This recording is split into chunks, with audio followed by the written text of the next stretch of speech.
Muy buenos días a todos otra vez. Qué gusto verles. Vamos a comenzar. Esta mañana la predicación tiene por título nuestros pensamientos contra los planes de Dios. ¿Alguna vez has hecho seguramente en tu mente planes? Has dicho voy a hacer, quiero lograr, y de repente te das cuenta que las cosas no salen como tú quieres. Y de repente te encuentras en una batalla en tu mente y en tu corazón diciendo, ¿por qué? ¿Por qué las cosas que yo he pensado para mi vida no están saliendo como yo he planeado? Si yo tenía ya todo planeado, mi vida, mis hijos, mi casa, mis nietos, mi futuro, todo, pero no ha salido como yo lo he querido, lo he pensado, lo he planeado. Y de repente, no sé si tú te puedas identificar, hemos hecho oraciones al cielo, a Dios, preguntando, y en algunos casos incluso hasta reclamando, ¿por qué? No entiendo, no comprendo, no alcanzo a ver el propósito. Y nos encontramos esta mañana en la siguiente sección de nuestro estudio del libro de Mateo, a donde nuestro Señor Jesucristo tiene una conversación con sus discípulos. Mateo 16, versículo 21 en adelante. Desde entonces comenzó Jesús a declarar a sus discípulos que le era necesario ir a Jerusalén y padecer mucho de los ancianos, de los principales sacerdotes y de los escribas, y ser muerto y resucitar al tercer día. Entonces Pedro, tomándole aparte, comenzó a reconvenirle diciendo, Señor, ten compasión de ti, en ninguna manera esto te acontezca. Pero él, volviéndose, dijo, Pedro, quítate de delante de mí, Satanás, me eres tropiezo, porque no pones la mira en las cosas de Dios, sino en la de los hombres. Esta afirmación, no pones la mira en las cosas de Dios, sino en las cosas de los hombres, es un principio espiritual importantísimo para nosotros. Porque cuando nosotros empezamos a ver las cosas espirituales a un nivel personal o carnal, estamos en problemas en el sentido de que muchos de nosotros queremos acomodar, digámoslo, ajustar las cosas espirituales a nuestra conveniencia. Y Pedro se encuentra en un diálogo con el Señor Jesús, y el Señor Jesús, todo lo contrario a lo que pudiéramos pensar en nuestra carne, reprende a Pedro y le dice, me estorbas, Satanás.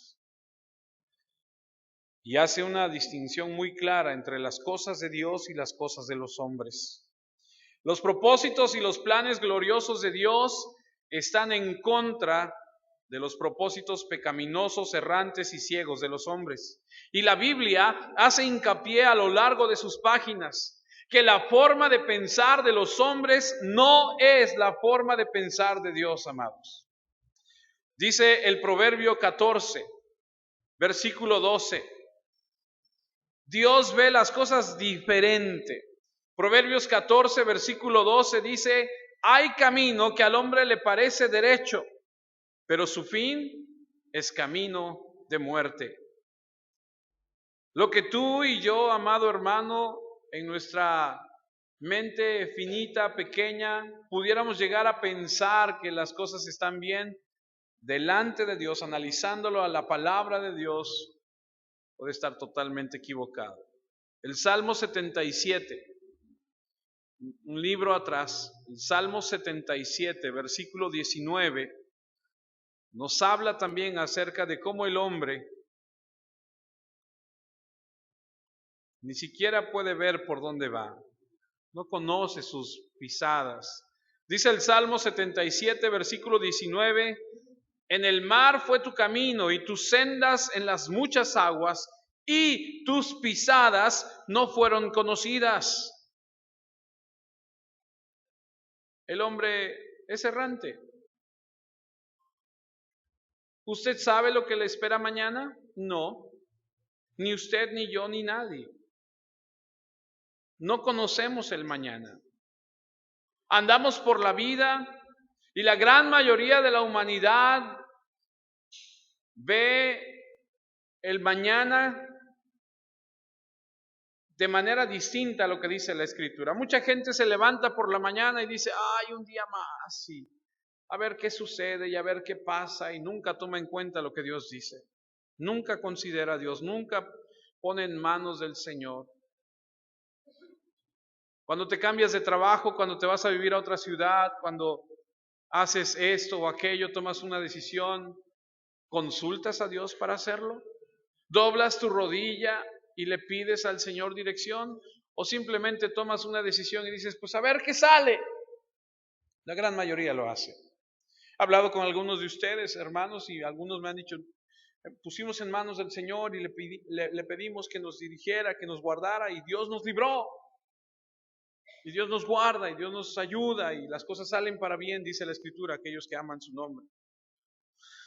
Pero la gran mayoría no lo hace. El Salmo 92, en los versículos 5 y 6 dice lo siguiente: cuán grandes son tus obras, oh Jehová, muy profundos son tus pensamientos. Y luego el versículo 6 dice algo increíble: el hombre necio no sabe y el insensato no entiende esto. ¿Conoce a un hombre necio? ¿Conoce a un hombre insensato? Dice la Escritura que no sabe, no conoce las profundidades de los pensamientos del Señor. No lo conocemos. Desconocemos a veces lo que el Señor hace y el por qué lo hace. Y podemos llegar a ofender a Dios hoy tanto como Pedro ofendió a Jesús ese día. Porque Pedro en su propia sabiduría humana quiso corregir a Jesús. Y muy a menudo vamos a Dios como si fuéramos a corregirlo cuando vemos que las cosas no van como nosotros creemos que deberían de ir. Y una cosa, amados, es que deberíamos aprender que en el proceso de la maduración espiritual es importantísimo aprender a ver lo que Dios hace, no de acuerdo a nuestra sabiduría humana. El rey David, por ejemplo, un día estaba en su palacio descansando después de tantas y tantas guerras. Cómodamente en su palacio reflexionó y dijo: yo aquí en mi palacio y el arca del Señor entre cortinas. Le voy a hacer un lugar espléndido y glorioso para que esté el arca. El profeta de Dios le dice: haz lo que has pensado hacer, pero en la noche el Señor le visita en pensamiento al profeta y le dice: no va a ser así. Y Dios no le permite a David construir un templo. Para aquellos que han leído un poco más la Escritura saben que esto no fue posible para David porque tenía las manos ensangrentadas, tenía mucha sangre que había derramado. Y David no puede construir el templo. Sin embargo, el Señor viene a David y le dice: pero a ti te quiero decir que de tu descendencia saldrá uno que se sentará en el trono y reinará para siempre. Ese es Jesucristo. Y David tenía sus planes, pero el Señor vino y le dijo: no va a ser así. No es lo que tú estás planeando. Eso no se va a llevar a cabo. Sin embargo, tengo algo para ti. Dios no le permitió, pero David comprendió que Dios no hace las cosas como las hacemos nosotros. Y esa es una lección profunda. Uno de las escrituras que más enseñanza nos trae con respecto a esto es Isaías 55, muy conocida por muchos de nosotros, versículo 8 y 9, donde dice: el Señor dice, mis pensamientos no son como los de ustedes, ni tampoco mi manera de obrar.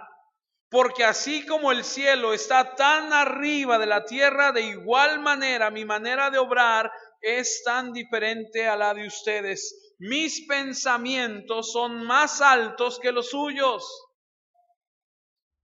Yo no pienso igual que ustedes, dice el Señor. Tú podrás estar aquí en la tierra haciendo tus conjeturas y pensando y diciendo, vamos a hacer esto, deberíamos hacerla allá, y estaría bien si Dios hiciera por acá, y Dios dice, yo no pienso igual que tú. Por eso Jesús, cuando le pidieron que nos enseñara a orar, dijo, cuando ores, debes orar de esta manera, hágase tu voluntad, venga tu reino. No sabemos los propósitos del Señor en nuestra mente limitada. Por eso dice la Escritura que el Espíritu Santo intercede por nosotros, porque no oramos como nos conviene. Así que los caminos de Dios no son los caminos del hombre. Y lo vemos ilustrado en esta sección de la Escritura que estamos estudiando, cuando Pedro piensa humanamente corregir al Señor de la gloria, porque no estaba de acuerdo con lo que estaba escuchando. Y aprenderemos cómo debemos vivir nuestras vidas de acuerdo con el plan de Dios en lugar de los planes del hombre. Ahora recuerde esto y tenga esto en mente. Pedro es un creyente y esta enseñanza es para creyentes. Ahora ellos han escuchado y han entendido, porque versículos antes ellos han dicho, tú eres el Cristo, el Hijo del Dios viviente. Ellos saben que Jesús es el Mesías. No hay otra explicación para sus palabras, para sus obras, para todo lo que han visto que ha hecho. Él es el Señor del sábado y Él es el cumplimiento de este acto de reposo. Y en respuesta a esto, Jesús les dice a Pedro, porque Pedro en el versículo 17 dice, tú eres el Cristo. Y Jesús le dice, eso no te lo reveló ni carne ni sangre, eso te lo reveló el Padre en el cielo. Ahora déjeme decirle algo importante, nadie confiesa a Jesucristo si el Padre no lo revela a esa persona.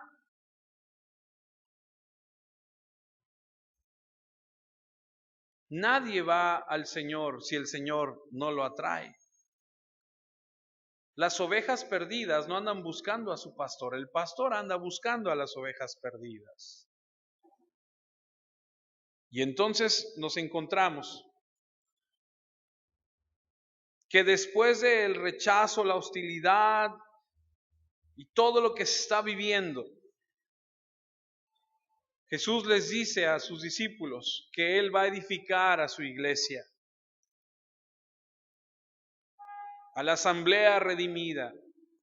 Y ahora que saben que Él es el Mesías y Él les promete seguir construyendo la iglesia, e incluso les dice en el versículo 18, las puertas del Hades, ¿se acuerdan que lo vimos la semana pasada? Que es una expresión coloquial de los judíos para la muerte, y por lo menos lo vemos 5 veces en el Antiguo Testamento, 2 en Job, 2 en los Salmos, 1 vez en Isaías. Todas estas tienen la misma declaración de las puertas del Hades, que son los barrotes de la muerte, digámoslo así. Jesús les dice, mira, yo soy el Cristo, estoy construyendo mi reino y la muerte no nos detendrá.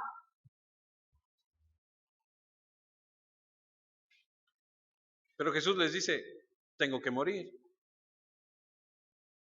Pero no se preocupen porque las mismas puertas de la muerte no nos van a poder detener.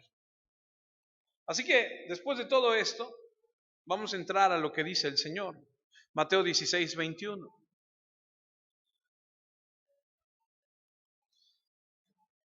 Desde entonces comenzó Jesús a declarar a sus discípulos que le era necesario ir a Jerusalén y padecer mucho de los ancianos y de los principales sacerdotes y de los escribas, y ser muerto y resucitar al tercer día.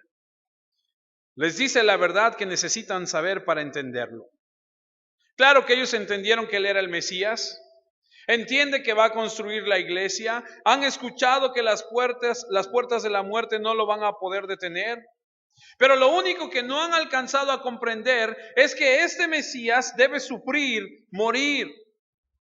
Ellos en su mente y en su corazón no pueden entender que el Mesías, el Rey, el ungido, debe ser humillado y debe sufrir. Es algo realmente que no han podido comprender. Son como dice Pablo en 1 Corintios 1:18. Para ellos esto es algo que no cabe en su mente. El que su Mesías sea muerto, sea humillado, sea rechazado, no es algo que para ellos sea algo que puedan aceptar. Pablo escribe y dice, porque la palabra de la cruz es locura a los que se pierden, pero a los que se salvan, esto es, a nosotros es poder de Dios. La gente escucha y dice que ¿cómo es posible que este Cristo haya muerto y desde hace 2000 o más de 2000 años la gente siga creyendo en Él? Eso es una locura. Claro, pero para aquellos que amamos su nombre es nuestra esperanza.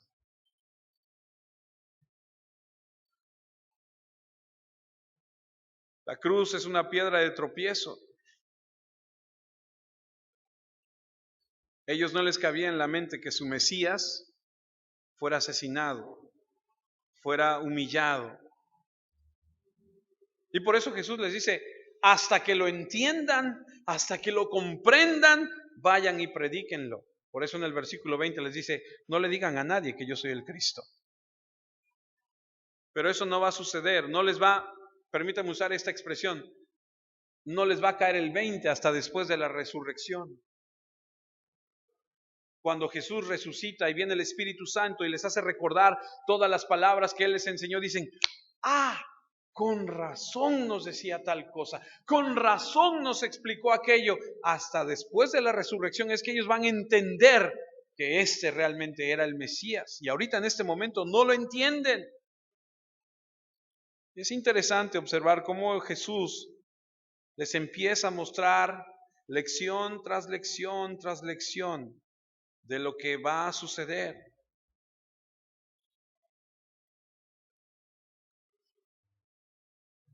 Empieza a hablar sobre ello en el capítulo 17, capítulo 20, más adelante en el Evangelio de Mateo. Y les habla sobre él muchas veces, pero no lo entienden. Por ejemplo, ¿se acuerda usted cuando están en el aposento alto? Acompáñame a Juan. Vamos todos a Juan en el capítulo 13. Una parte también para ilustrar que no entendían lo que Jesús les enseñaba en ese momento. Después lo entendieron. Pero allá en Juan capítulo 13 está el Señor en el aposento alto con sus discípulos en un momento íntimo. Y dice el versículo 1, permítame leerlo. Antes de la fiesta de la Pascua, sabiendo Jesús que su hora había llegado para que pasase de este mundo al Padre, como había amado a los suyos que estaban en el mundo, los amó hasta el fin. Y cuando cenaban, como el diablo ya había puesto en el corazón de Judas Iscariote, hijo de Simón, que le entregase, sabiendo Jesús que el Padre le había dado todas las cosas en las manos y que había salido de Dios y a Dios iba. Ahora escuche, Jesús sabía quién era Él.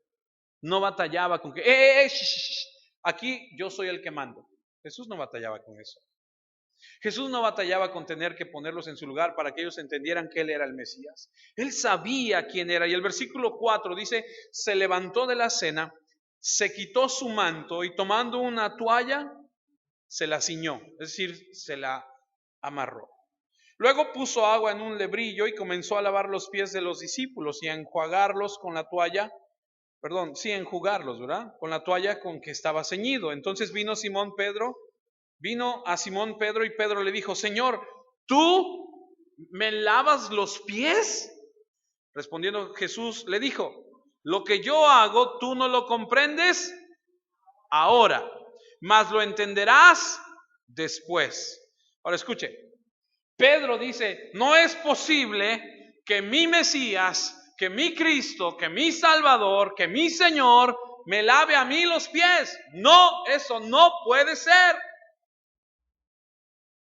Y Jesús le dice, tú no lo entiendes ahora, pero lo vas a entender después. Y el versículo 8 dice, Pedro le dijo, no me lavarás los pies jamás. Y entonces el Señor Jesús le respondió, si no te lavare, no tendrás parte conmigo. Y entonces cambian Pedro en el 9 y le dice Simón Pedro, Señor, entonces no solo mis pies, sino también las manos y la cabeza, porque no quiero estar fuera.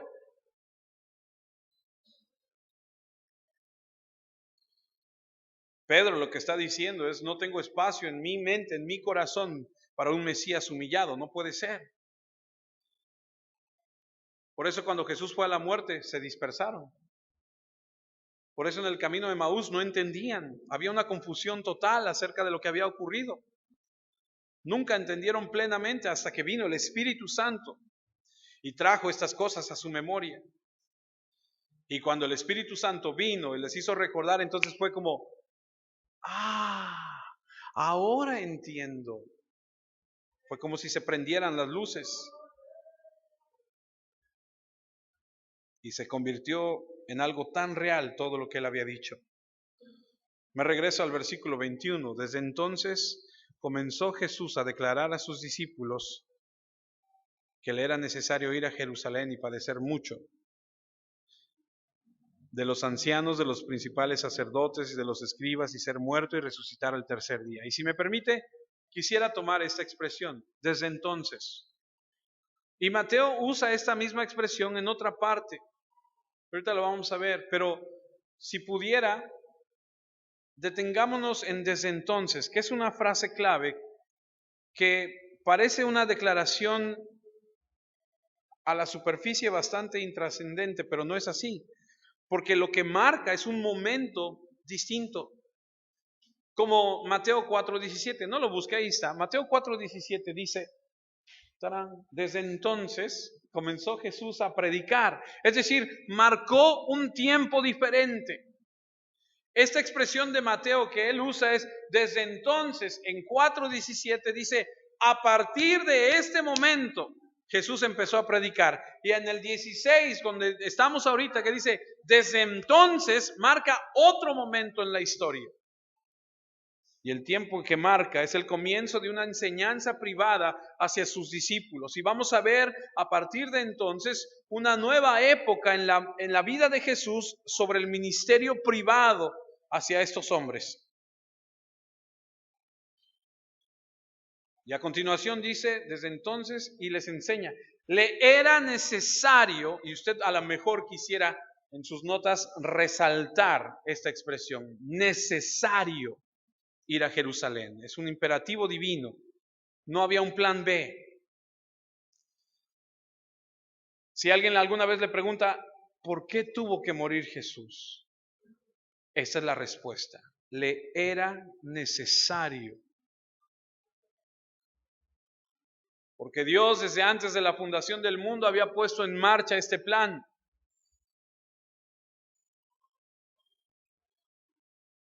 Le era necesario por 4 puntos importantísimos. El pecado en la humanidad. Él tenía que morir porque los hombres son pecadores y debe pagarse esa transgresión. En segundo lugar, había una exigencia divina de derramamiento de sangre para que hubiese remisión. En tercer lugar, Dios requería de esa muerte y por eso el Señor determina que esto suceda. Y en cuarto lugar, era una promesa dada de que así tenía que ser, que el Mesías tendría que dar su vida. Y así todas estas cosas vemos, el pecado, la demanda, el decreto divino, la promesa profética, se unen para poder decir, le era necesario, no hay alternativa, no hay un plan B. Este es el plan de Dios. Y los hombres no tienen la opción de decir, Dios, me gustaría que tú cambiaras este plan. Ahora déjeme personalizarlo un poco más. Cuando tú lees en la Escritura que Jesús dice, me es necesario ir a Jerusalén, está cumpliendo el propósito de Dios desde antes de la fundación del mundo. Y las cosas que Dios hace, amados, en esta tierra, en este mundo, en este tiempo, las tiene planeadas desde antes. Dios no es como nosotros. Ay, a ver qué sale, mañana vemos. Todo está ya predestinado, escrito. Y cuando el Señor dice, me es necesario, es para cumplir.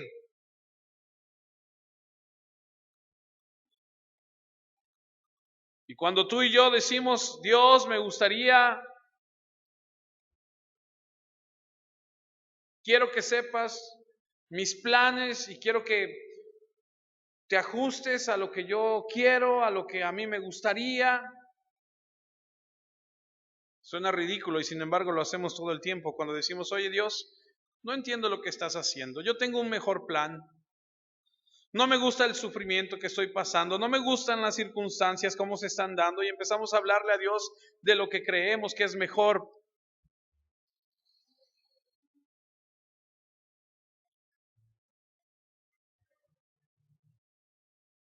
Tenía que ir a Jerusalén. Era una necesidad. Él no habría cumplido con el plan de Dios hasta ir a Jerusalén. Tenía que ir a la ciudad de los sacrificios. Tuvo que ser el cordero de la Pascua, tuvo que morir por el pecado.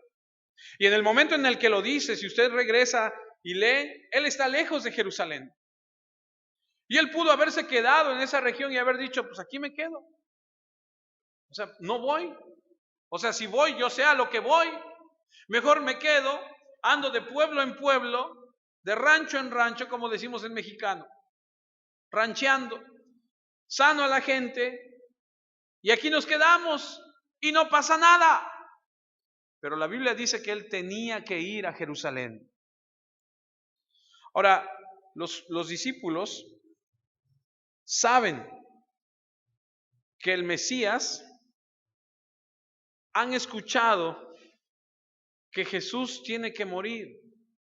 Porque si usted lee Juan 11, no espera, me estoy adelantando, discúlpenme. Que ellos saben que Jesús tiene que morir porque lo escucharon desde Juan el Bautista, cuando Juan el Bautista dijo, este es el Cordero de Dios que quita el pecado del mundo. Y ellos saben, por la tradición de sacrificios del pueblo judío, que todo cordero tenía que morir. Y han escuchado que Él tiene que morir, pero no lo han entendido del todo. Cuando Lázaro murió, ¿se acuerda del amigo de Jesús que murió? Y que le van a decir, oye, tu amigo está muy enfermo. Y él dice, vamos a quedarnos 3 días más. Y tú dices, no puede ser. O sea, ¿cómo es posible que si le dicen que está enfermo y que Él tiene el poder para sanarlo, no vaya y le sane? Y se queda 3 días más. Y Lázaro se muere. Esas son de las cosas que dices, no entiendo lo que Dios hace. Y en esa ocasión, Jesús dice ahí en Juan, ahora sí vamos a Juan 11:16, le dice a sus discípulos, vamos. Y ahí en Juan 11:16, dijo entonces Tomás, llamado Dídimo, a sus condiscípulos, vamos también nosotros para que muramos con Él. O sea, estos hombres sabían, y para esa altura, en esta escritura, estos hombres saben que lo que le espera a Jesús en Jerusalén.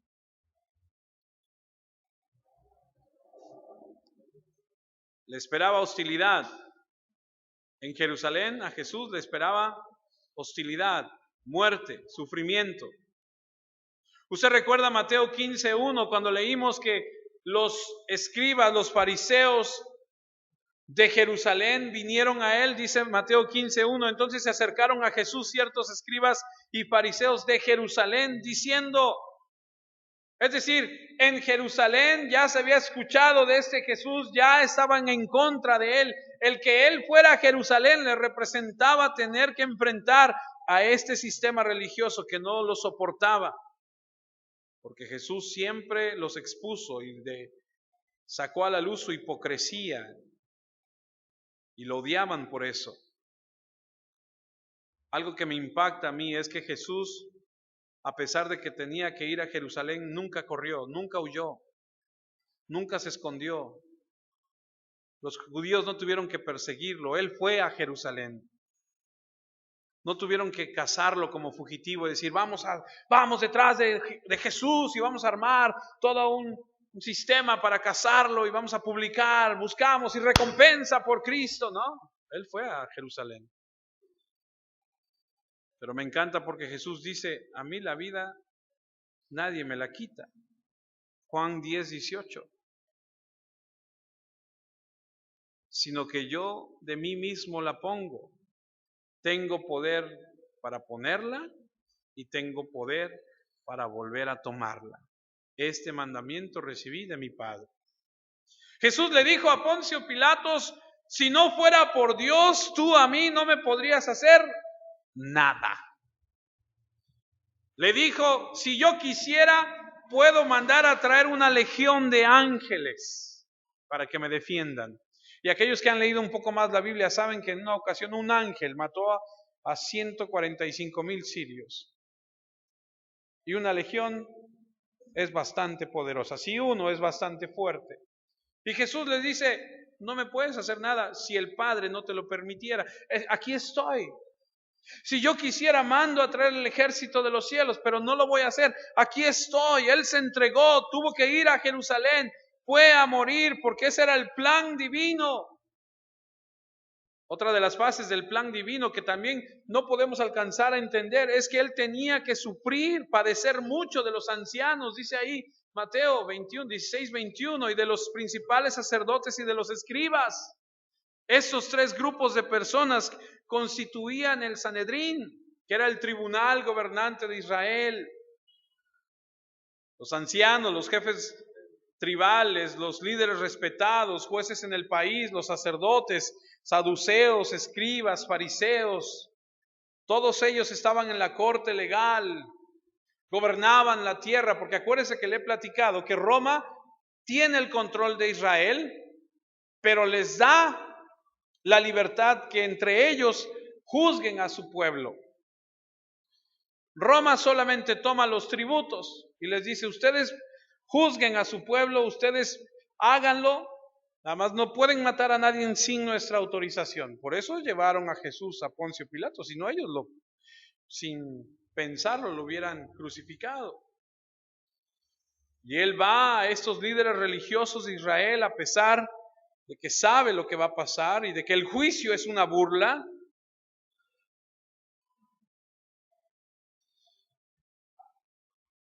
Desde el punto de vista de los hombres, de estos hombres religiosos, el juicio es formal y la condenación es justa. Y Jesús va a la ciudad santa, que no es santa, y a los líderes que tampoco son santos. Y otra parte del versículo 21 dice que tenía que ir a Jerusalén, padecer y ser muerto. Y la palabra aquí usada para muerto no es una ejecución judicial, es una palabra que significa asesinado. Voy a Jerusalén a que me asesinen.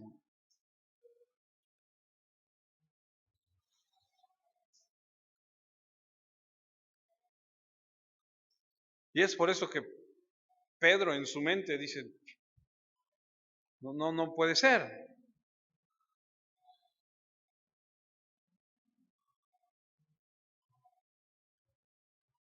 Otra cosa que en el versículo 21 nos enseña es que dice, y resucitaré al tercer día, pero parece ser que está tan en shock Pedro de escuchar que van a asesinar a su Mesías, a su Salvador, a su Señor, que no escucha lo que dice y resucitaré al tercer día.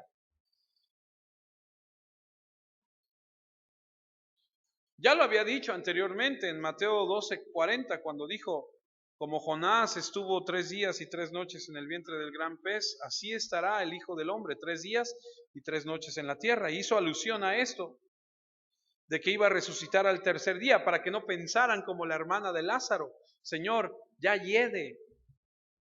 Va a resucitar así en el postrer día. No, va a resucitar ahorita. Jesús dice, voy a resucitar al tercer día, para que no pensaran que la resucitación de Él vendría en el postrer día, como dice la Escritura. Ellos no entendían el plan. Digo, han visto que Jesús levantó a la hija de Jairo, al hijo de la viuda, pero si él estaba muerto, ¿quién lo levantaría a él? Se quedarían con un Mesías muerto. Y a pesar de haber escuchado a Jesús decir que las puertas del Hades no podrían retenerlo y que la extensión del reino se daría y que se edificaría la iglesia, Pedro parece no poder procesarlo en su mente. Jesús no puede morir. Eso no puede suceder. Por eso en el versículo 22 Pedro dice, Mateo 16:22, tomándolo aparte. Ahora escuche, el griego dice que esta expresión es como cuando tú tomas a alguien, le pones tu brazo alrededor y le dices, ven para acá. ¿Ha visto algo así? ¿Algún hijo tal vez o alguien que le dice, a ver, ven? Y le pones tu brazo alrededor del hombro y le dices, a ver, ven para acá. Y lo llevas con fuerza hacia un lado. Ahora, piense conmigo en esto. Si la expresión del griego es correcta y Pedro hizo esto cuando le dijo, tomándolo aparte, comenzó a reconvenirle, que dice ahí el versículo 22, Pedro tuvo la osadía, como quien toma a un amigo, de decirle a nuestro Señor Jesús, a ver Jesús, ven para acá un segundo, te voy a poner en tu lugar. Piénselo conmigo por un segundo.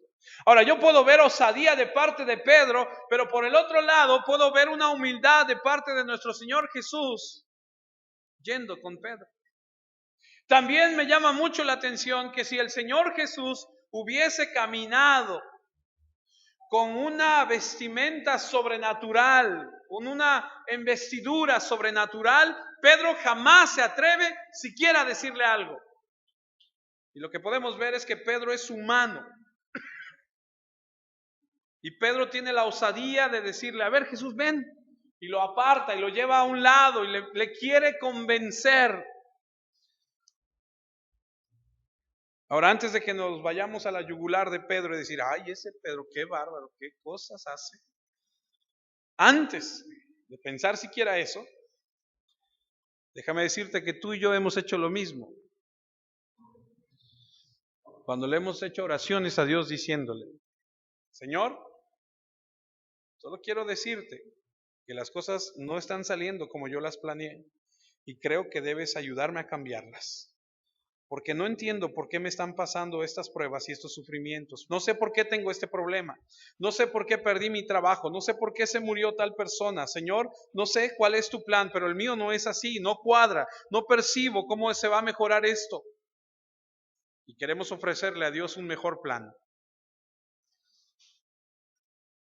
Creo que las cosas deberían ser así, así y así, Señor. Mira, quiero no sentir dolor, no pasar por pruebas, no tener sufrimientos. Quiero estar alegre todo el tiempo, contento, con dinero, con salud, que todo marche bien. Ese es nuestro plan. Y cuando viene otra cosa, cuando viene un dolor, cuando viene una prueba, entonces no estamos de acuerdo. Yo te pregunto algo, sin necesidad que me lo tengas que responder. ¿Cuándo es cuando más ora la gente? ¿Cuando está en pruebas y dificultades o cuando está en bonanza y en tranquilidad? Pensamos, si bien no todos, algunos, que cuando las aguas están tranquilas y todo está bien, no debemos orar. Y todo está bien. Pero cuando está la tormenta, entonces sí clamamos. Pedro lo toma aparte y lo comienza a reconvenir. ¿Cómo llegó Pedro a este punto de tomar al Señor y llevarle hacia un lado? Tal vez la confianza personal de Pedro, de tanta convivencia día y noche durante 3 años, 2 años y medio que llevan en este momento, 2 años tal vez. La sensación tal vez de privilegio que tenía porque había pasado tanto tiempo con Jesús. O tal vez porque acaba de escuchar que el Señor le dijo, Pedro, a ti no te lo reveló ni carne ni sangre. Y a lo mejor se siente ahora como portavoz de Dios. Tal vez Pedro pensó que tenía poder y punto de vista.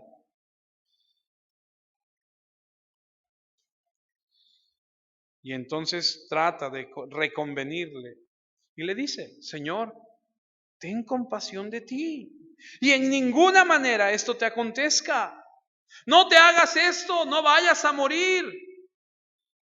Es decir, es obvio que no quería que fuera a Jerusalén, ni Dios lo quiera. ¿Ha escuchado esa expresión? Le llama Señor, pero bajita la mano, como decimos, le dice qué tiene que hacer. Como muchos de nosotros. Señor, que pase esto y esto. ¿Cómo? A ver, espérame. ¿Quién es el Señor? ¿Él o tú?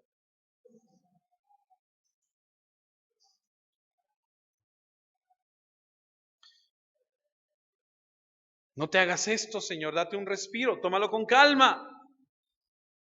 Por lo tanto, las cosas de los hombres chocan con las cosas de Dios, y la petición de Pedro parece ser honorable en la superficie. Lo está diciendo por amor, por ignorancia. Él no quiere que el Señor muera, no quiere que sufra, no quieren perderlo. Y el Señor se voltea y en el versículo 23, y como el Señor tiene por costumbre, lo pone en su lugar, como a ti y a mí. El Señor no se anda con las ramas, por las ramas, perdón, el Señor va directo.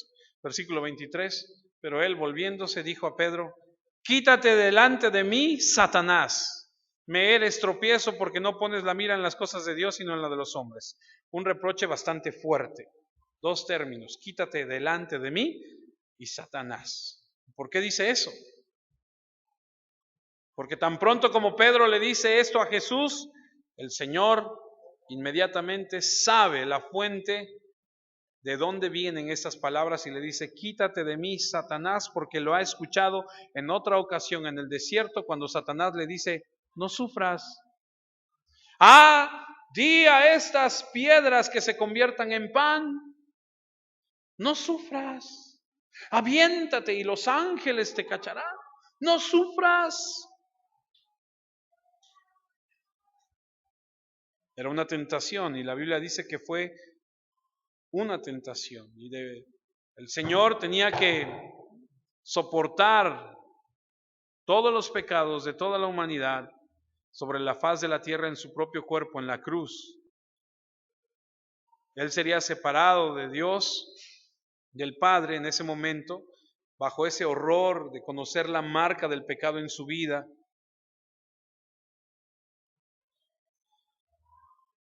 Y era una tentación. Y la Biblia dice que Él fue tentado en todo, pero sin pecado. Y de pronto escucha esta tentación y rápido le dijo, aléjate de mí, Satanás. Jesús reconoció el enfoque, sabía quién era y Jesús sabía que tenía que decirle esto a Pedro. Ahora, mucho se ha dicho, leía yo que mucha gente dice, no, entonces que Pedro estaba poseído, que no estaba poseído. Pero lo que podemos ver, y el texto no nos los dice, pero lo que podemos ver es que Pedro tal vez escucha un pensamiento y se le hace lindo decirle a Jesús, y lo que no sabe es que está siendo utilizado por Satanás para decir esto. Y lo mismo ocurre en el jardín del Edén, en el jardín cuando Jesús está orando y dice que empieza a sudar gotas como de sangre en la agonía misma, y Satanás sabía que la cruz era el lugar a donde se le aplastaría la cabeza, porque es una promesa dada desde el Génesis. Satanás sabe que la cruz es el lugar donde se destruye el poder de la muerte y sabe que la cruz es el lugar en el que se pagan los pecados de los hombres para vivir con Dios para siempre. Cuando Jesús fue crucificado, Satanás trató de mantenerlo ahí, pero las puertas del Hades no pudieron retenerlo. Y Satanás siempre se acercó a Jesús para evitar la cruz, tomar la gloria, el poder de la tierra sin la cruz. Siempre quiso, no vayas, no sufras, no lo hagas. Y la cruz siempre ha sido un tropiezo para la gente. Es más, cuando nosotros pusimos esta cruz, mucha gente dijo, ¿qué pasó? Pero es para recordarnos el lugar que tú y yo debíamos de tener. Me acuerdo que una familia que venía cuando pusimos la cruz dijo, ya no vamos a venir por la cruz. Bueno, eso fue lo que supuse yo por lo que me dijeron. Pero no idolatramos la cruz, solamente la recordamos, que no se nos olvide nunca.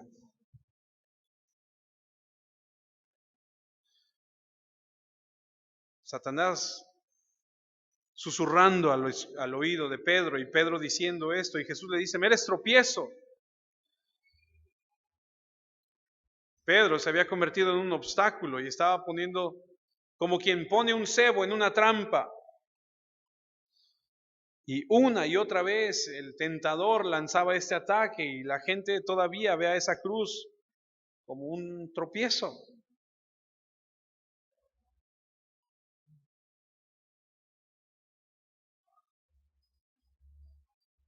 Versículo 23, porque no pones la mira en las cosas de Dios, sino en las de los hombres. Y aquí, amados, estamos todos. Estás razonando desde el punto de vista de la condición humana, no de Dios. Desde el punto de vista de Dios, Jesús tuvo que morir. Desde el punto de vista de Dios, Jesús tuvo que sufrir. Desde el punto de vista de Dios, Jesús tenía que ir a Jerusalén para ser el Cordero. Era una necesidad divina. Pero desde el punto de vista humano,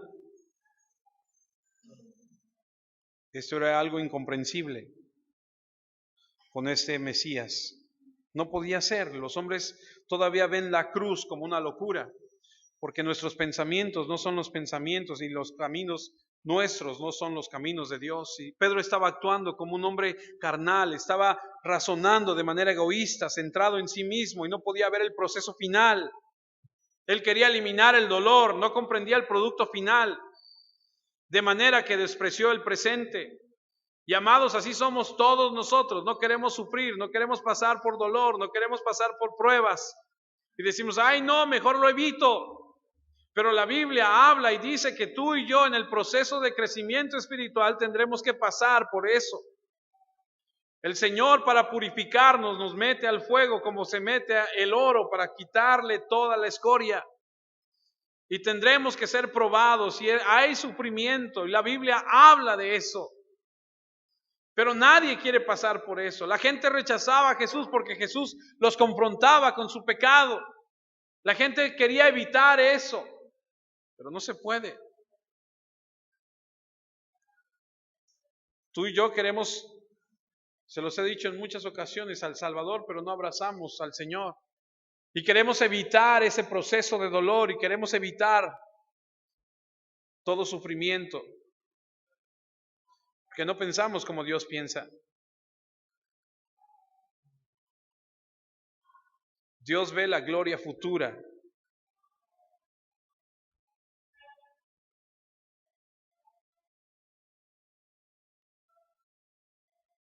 Los discípulos querían evitar eso. Querían que Dios lo hiciera a su manera. Eso es lo que Pedro está diciendo. Ellos querían la pompa, el honor, el reino en ese momento. No vayas, no sufras, no mueras. ¿Por qué? ¿Para qué? Pero ellos no saben. Tenía que morir. Ahora, ¿cuál es la lección para nosotros?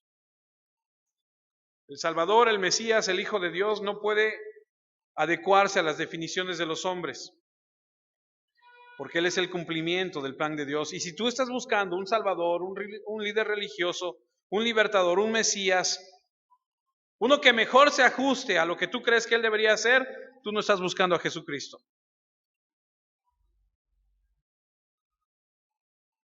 Te has establecido contra el verdadero Mesías. Y Pedro estaba diciendo, no, ese no es nuestro tipo de Mesías. Y el hombre todavía lo está diciendo el día de hoy en la actualidad. No podemos estar interesados en Jesús que habla de juicio y pecado. Y Jesús fue rechazado, asesinado, y ese no es nuestro tipo de libertador. Ese no es el tipo de monarca que nosotros queremos. Esa no es nuestra clase de rey. Pero los caminos de Dios no son nuestros caminos. Su nacimiento pudo haber sido muy común, muy humilde, pero fue celebrado con aleluyas por los ejércitos celestiales. Este rey, este Mesías, no tuvo un carruaje magnífico como otros reyes, pero multitudes venían para que los sanase y les liberara. Él hizo cantar al mudo sus alabanzas y al cojo saltar de alegría. Los ciegos vieron su gloria. Él nunca tuvo guardias de soldados a su alrededor, sin embargo, centuriones obedecieron sus órdenes, como millones en todo el mundo. Él no controló un vasto imperio, pero las olas, los vientos y el mar le obedecieron. La tumba y la muerte no se atrevieron a negarle, a entregar las personas cuando él las pidió. Nunca caminó sobre terciopelo o sobre alfombra, pero cuando caminó sobre el agua, el mar lo sostuvo. Todas las partes de la creación, excepto los pecadores, lo honraron como su creador. No tuvo un vasto tesoro de riquezas, pero cuando necesitó pagar los impuestos, de la boca de un pez extrajo para pagar. No tenía graneros ni campos de maíz, pero cuando tuvo que alimentar a un pueblo y llenar el corazón y el estómago de la multitud, creó la comida directamente de sus propias manos, como ningún monarca en la historia lo ha hecho ni lo hará jamás.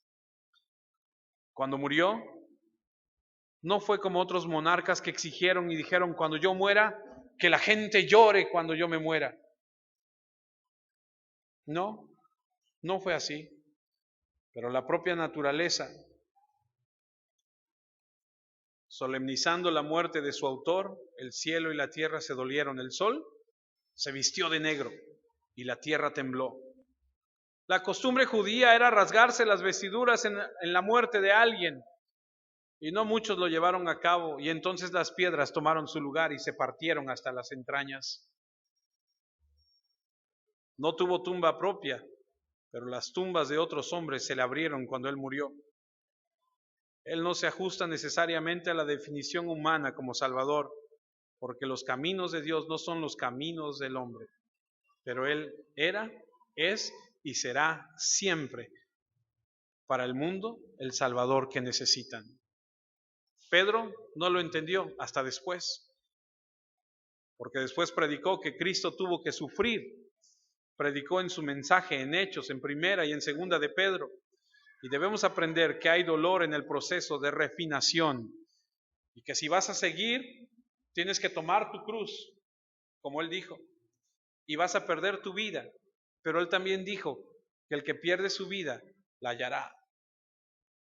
Y debes entender que ese camino a la gloria no es un camino sin dolor, porque no hay corona sin espinas, porque Dios nos está refinando día con día, quemando de nuestras vidas la escoria y quitándola. Así que cada vez que venga un juicio, un dolor, no gritemos a Dios y digamos: Dios, ¿por qué no cambias tus planes de acuerdo a los míos? Más bien, dobla tus rodillas y dile al Señor: concédeme tu gracia para entender que lo que tú haces es mejor que lo que yo quiero. Por eso Pedro escribe, y termino con esto, Primera de Pedro 5, versículo 10. Mas el Dios de toda gracia, que nos llamó a su gloria eterna en Jesucristo, después de que hayáis padecido un poco de tiempo, Él mismo os perfeccione, afirme, fortalezca y establezca. Después de que hayáis padecido, ¿sabe qué quiere decir eso? Que vamos a sufrir. Eso de pare de sufrir no es bíblico. El cristiano va a sufrir en este mundo imperfecto, porque allá afuera el mundo no te ama. El mundo te odia por tener a Jesucristo en tu vida. El mundo no está de acuerdo con Jesucristo. Y cuando tú levantas tu voz y cuando tú dices: yo soy cristiano y voy a vivir de acuerdo a los principios que el Señor dicta en su palabra, la gente se te viene encima, la gente te rechaza y sufres. Así que no pienses por un segundo que vas a dejar de sufrir. ¿Aquí en esta tierra? No. Habrá momentos de felicidad, como los tenemos muchas veces. Pero esta vida es de dolor y es de angustia y es de sufrimiento. Y el Señor nos conceda su gracia y su favor para vivir de acuerdo a sus estatutos. Algunos sufrimos más que otros. Ahí está los apóstoles, es uno de nuestros ejemplos. Fueron mártires, pero no todos pasaron lo mismo. Juan murió en una isla, pero a Pedro y a Pablo y a los demás tuvieron una muerte de mártires. Y si bien es cierto que unos sufren más que otros, todos tendremos que pasar por esto. Pero cuando estemos en ese proceso, el versículo 11 dice ahí de Pedro, donde estamos, a Él sea la gloria y el imperio por los siglos de los siglos. Amén. Y Pedro termina esto diciendo, vamos a sufrir por un poco de tiempo. Porque el tiempo que estemos en esta tierra será poco comparado a una eternidad. Así que la próxima vez que estés pasando por situaciones difíciles, que estés pasando por cosas que no logres entender, dobla tu rodilla, ora al Señor y dile, Padre, lo que he de vivir, dame tu gracia para vivirlo. Si es tu preciosa y perfecta voluntad, líbrame. Y si no, enséñame a confiar en ti. Que esto que tú permites que suceda en mi vida me haga crecer, me haga afianzarme en ti, Señor.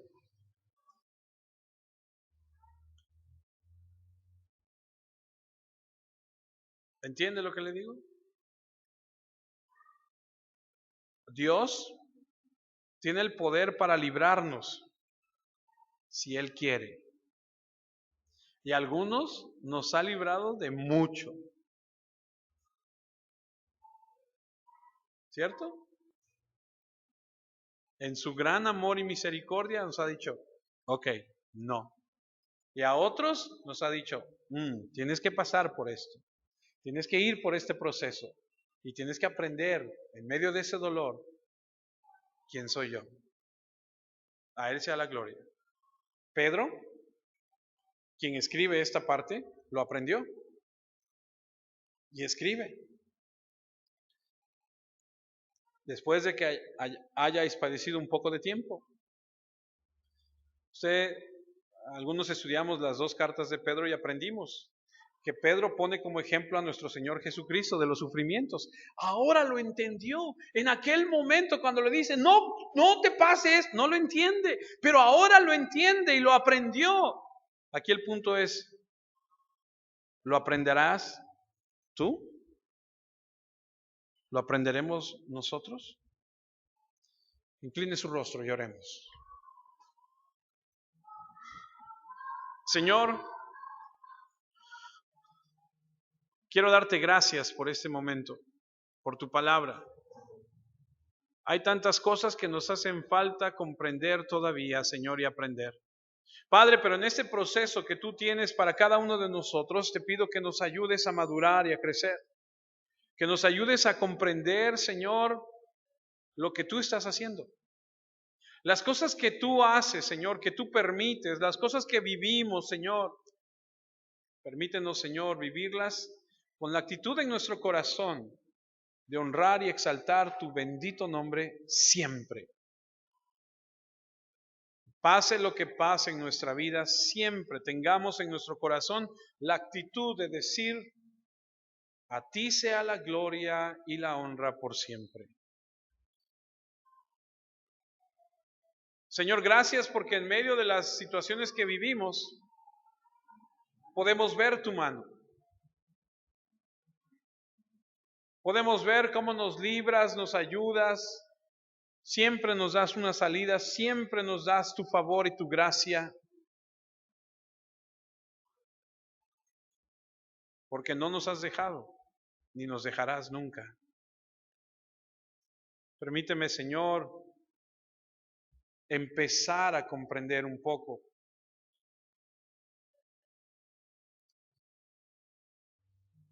que tus planes son muy diferentes a los míos y que se trata de ti, Señor, no de mí. Te ruego esto para mi vida y para la vida de mis hermanos.